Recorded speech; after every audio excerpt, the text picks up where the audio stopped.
How's it going, everyone? My name is fallinghurts, and today, before I started this review, I wanted to ask you a few questions. Do you wear glasses? Do you like comics or comic book movies? And do you also like video games? If you said yes to any one of these things, chances are at least once in your life you would have been asked, "Hey man, do you want to play Dungeons and Dragons?" And you of course would say no, or you would say yes, just depending on however you feel. Myself personally, at this stage in my life, if somebody were to ask me, "Hey, do you want to play D&D?" I would say, I have a daughter, which means I have sex. So no, I don't want to play D&D. However, I have dabbled in the craft once or twice in high school, but it was never something that, I would claim was a lifestyle choice for me. It was just something, hey, my friends were doing it and I showed up a couple times. That was it. Regardless though, today we're going to be talking about New Arc Line, a game with a terrible title, I have to say. Like, borderline, that doesn't even cross my mind that that's a title to a video game. But what makes it really interesting is the world it's envisioning is not a pure fantasy world in a D&D styled single-player experience. You're going to be building up your party in turn-based combat in a kind of isometric viewed world, which is overall really, really inspired. For your need to knows, this is coming from Dream8 and published by Fulcrum Publishing, who previously I did cover both of their Forgive Me Father games in their early accesses, so I have to assume that just means that Fulcrum is really good about picking up these great concepts for games in early access and taking them to that 1.0 finish line. Seemingly that's what's going to happen here. I believe the idea is to do it within a year or so. But one thing to note, as I said, this is early access. The game is not complete. The story will finish at some point, but as of right now, you cannot complete the entirety of the main quest. And in my opinion, that also comes with all the caveats of early access. Presumably, this is a reduced price when the game's finished. It will be higher, so that's good to get in on the ground floor. But overall, I feel like it's missing polish. Better optimization, missing sound effects here and there, extra music, and just things like that. But with all of those things to consider with the early access, I really wanted to ask a question of my own. We know New Arc Line is D&D, but does that mean Dungeons and Dragons, or Do Not Disturb? But despite all of this, however, I'm drawn to the game, and it's something I plan to keep playing once it fully releases. I think I am currently done for now, however. The world presented shows an interesting mesh of fantasy that you really don't know the limits of. In Skyrim, you already know the rules of the world of the Elder Scrolls. There will be men and elves in the cities and creatures like trolls and goblins in the world and in the dungeons. In New Arc, you could walk into a building and find a leprechaun, and stuff like that around every corner is really, really cool. Walking around and seeing the differentiation of dwarves, human, and giant body types is also cool, kind of how they all join into society. Seemingly, the biggest social issue within the game is that magic versus technology, with magic being more the old way and technology kind of being the new regime. So it almost betrays the usual fantasy racism that you see in favor of a kind of newer styled prejudice. Now, it does a very great job of presenting issues with both sides. With technological advancements, a lot of people are put out of work due to automatons, but then with magic, a lot of times you have the potential to just go bad.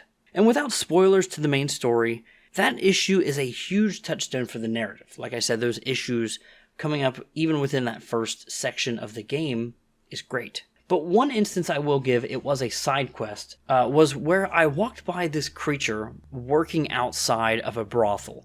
He was like shoveling, into a furnace, and he was getting burnt. He was complaining that his quality of life was terrible and that, it was burning him alive. And me being a friendly do-gooder, I was like, all right, cool.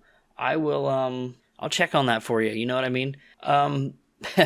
But I wasn't that friendly, you know what I mean? I was on a main quest at the time. I don't even know what kind of creature he was in retrospect. I should probably go back to the footage and look. I was like, all right, cool. I'll check that out for you. So I kept doing my main quest, forgot all about this guy, let him sit for another 3-4 hours, and then I actually had to walk by the front door to the brothel for the first time, and I couldn't stop myself from going in. So I go to the main counter, and I'm like, hey, barkeep, what's up?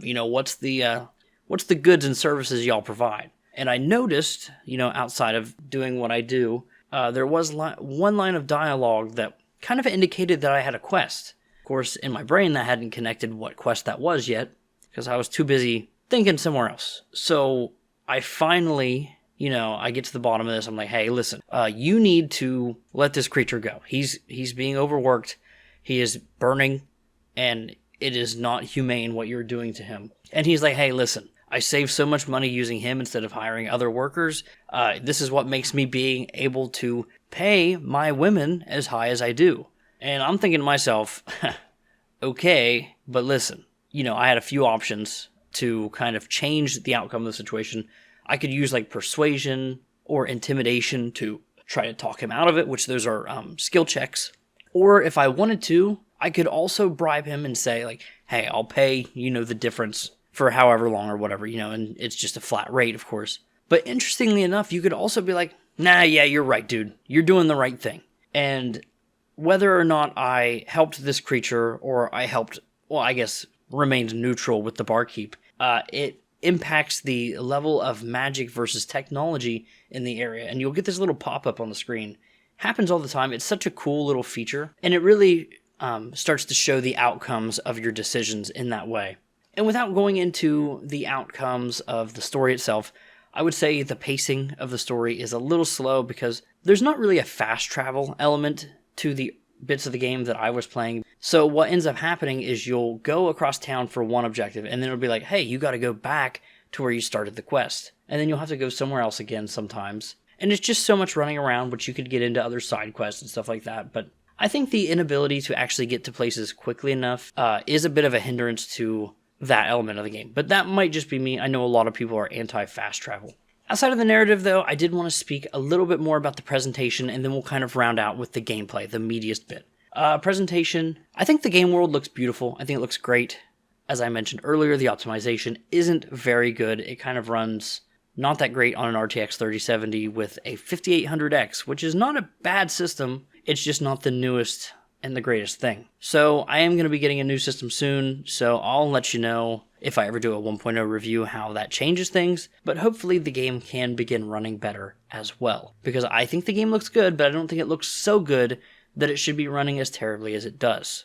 Continuing with the visuals, I think the animations within the game are a little weak, but for the price point and stuff like that, I think it's perfectly acceptable, and it's immersive enough within the world and the narrative created.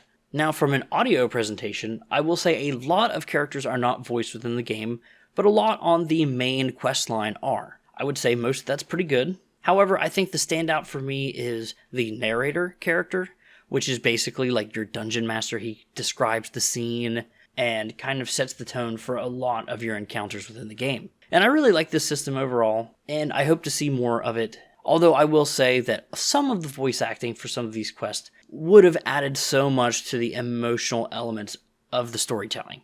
So I do think there is stuff missing from that. But overall, I feel like the characters that need to be voiced ultimately are, so I guess that's good. The music is also pretty repetitive, but the music quality that's there is good. So again, it's one of those things where you'll just look for more content to be added to the game before you get burnt out on just the early access, in my opinion. But okay, finally, the main section of the game that I really wanted to talk about was the gameplay. And in my opinion, there's two major issues, but let's just run it through how I do. So first off, you create a character, pretty good character creator, good variety of visuals and things like that. You're going to choose between magic and technology. And with that, there's kind of like these subclasses, for instance, voodoo magic within like the magical side, and, diesel punk or steampunk type of technology within the tech side. And of course, that kind of gates you off in a couple of different ways, starting out with, whether you're going to be using guns or magic. And even the certain types of guns are based off of what you're going to be able to use. What is really interesting, though, however, you do get to use a wide variety of stuff, even if it's not your player character, throughout your party. For instance, I had a couple other technologically based people and a mage in my group for a healing. So you kind of get the full effect of the inventory system without having to get to it all on your player character. But anyway, the character creation ends with a kind of character sheet styled, skill point system. You've got your strength, dexterity, intelligence, insight, things like that. And then you'll allocate points here and there to kind of create what would be a perfect character. Do you want to be more mockery focused with your dialogue, or, maybe deception or persuasive.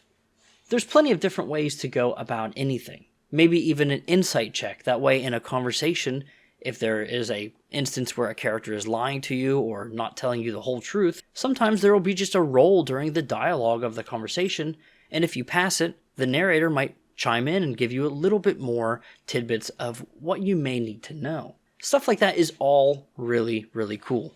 Or even entering a quest area and then the observation getting a roll on the screen to where maybe you find your objective faster, or maybe you find an item. In that way, I think the D&D style translates really, really well. Where I do believe that falls apart in just a little bit is in D&D, as you level up, you get abilities. You unlock more of a character kit, and that's based to your character. However, in New Arc, you are basically only getting new abilities based off of your gear and your equipment. So perhaps a gun has a trick shot, which allows you to kind of chain lightning or chain strike multiple enemies with one shot, or a precision strike that does a lot of damage to one enemy. It's all based on what kind of weapon you have equipped. Equipping one weapon will get you different abilities. And for me, I found a jetpack that actually gave me abilities to kind of relocate in the arena and move around the map. This system works okay, but the problem with it comes in with the fact that actually leveling up within the game, based off of combat or whatever, while it's respectively paced, I think it does really well. I do, however, have concerns about the fact that each time you level up, you only get 5 points to allocate into any of the characters. Well, to any character that levels up. So it really just comes down to it's not rewarding. You're not getting abilities, and you're barely getting any proper modifiers. I think ultimately what needs to happen is you need to be getting more points to allocate. That way, in between level ups, you're actually seeing more of a advantage, whether it be to your rolls or your damage multipliers, things like that. That was my main issue with the game overall, is that I feel like the leveling needs to be tweaked.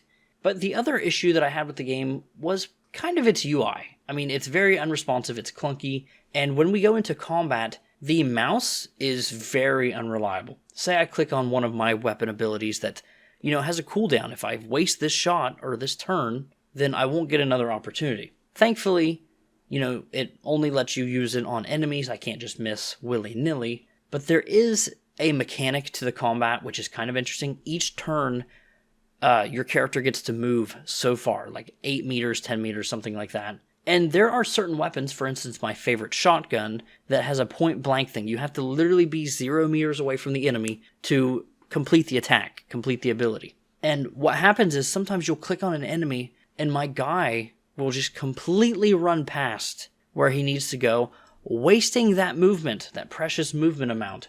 And so when I'm like, oh, well, I'll just continue walking towards the enemy to get point blank. Well, I've run out of space. I can no longer do that high damage attack. Very frustrating. It happened way more than I'd care to admit. And I promise I wasn't being willy-nilly. I really think the mouse area of effect needs kind of enlarged or something like that. As for the enemies and, characters in the game, it's pretty standard fare. There's pretty good archetypes, and I feel like the combat was engaging. Outside of those few issues that I had that I've already mentioned, I feel like the combat was a nail-biter in a good way. I always felt properly challenged, and sometimes it really did come to the last character in my party to see if I could actually beat the encounter. And going down into the minute details like crafting, grenades or throwable items and having potions on standby really did make the difference as far as preparedness goes in winning or losing the scenario. So with all of that being said, without wanting to go into too much story spoilery details in such a narrative-based game, I really like it. I do, but it is such a hard recommend right now. The base price, understanding that it will eventually go up, I do think you should get it before that 1.0 release. However, I would probably wait for a few more updates to get a little extra content in there. But make no mistake, there is plenty of content to play with in this game right now. It's just one of those things where you just hope for there to be more and a more finished product when you're getting around to playing. But that is me. Regardless, though, I would say, to answer my initial question, this game is not DoA. It's not Dead on Arrival. It's not Do Not Disturb. It's just D&D single player and it's very fun, but you should wait. Thank you for watching this video. Consider subscribing. Goodbye.